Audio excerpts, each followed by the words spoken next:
We see inflation everywhere, at the gas pump, at the grocery store, on the news. But how is inflation showing up in our labor market? All right, welcome back in the saddle. I'm Lee Washington, and thank you for joining me for another beer with MZ Burning Glass. Today I'm drinking Jeremiah Johnson's Mountain Man Scotch Ale. Oh yeah. Yeah. That good? Don't judge me on the pour.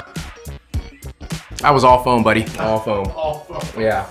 Let's look at the numbers. According to the latest government statistics, prices for consumers are up 8.3% over the past year. For producers, inflation is even higher, a full 11%. How's that impacting the labor market? In lots of ways. To start, wages rose on average 5.5% over the past year, which is a big increase, but it's not keeping up with inflation. Inflection coming. All right, that could be one reason why personal credit card debt is also rising and individual savings are sinking towards record lows. Rising costs may force many of those not currently working back into the labor market. Our data is already seeing this change. Remember, in our demographic drought research, we outlined the exodus of both younger workers and early retirees from the workforce. Our data now shows that early retirees, those who are under the age of 65, are starting to return to the labor force in big numbers. And because of the competition for that talent, they'll likely find jobs paying a higher wage than when they left the workforce. Beer break. What does it taste like?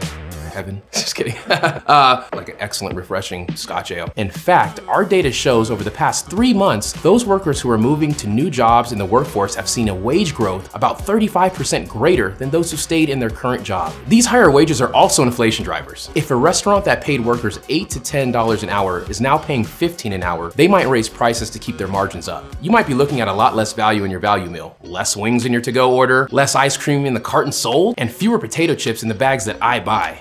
Cool. All right, thank you.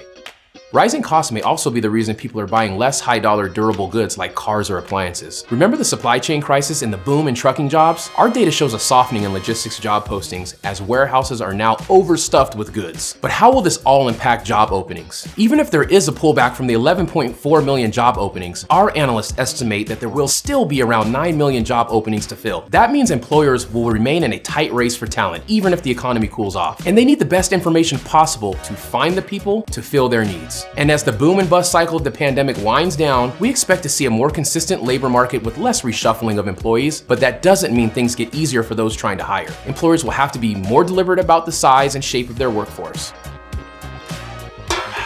At MZ Burning Glass, we're helping our customers understand and position for these and other talent market shifts. Does your people strategy need more of a competitive edge? If so, let us know how we can help you maximize your planning for success. I'm Lee. Thank you for joining me for another Beer with MZ Burning Glass. Cheers. Hope we didn't miss last call.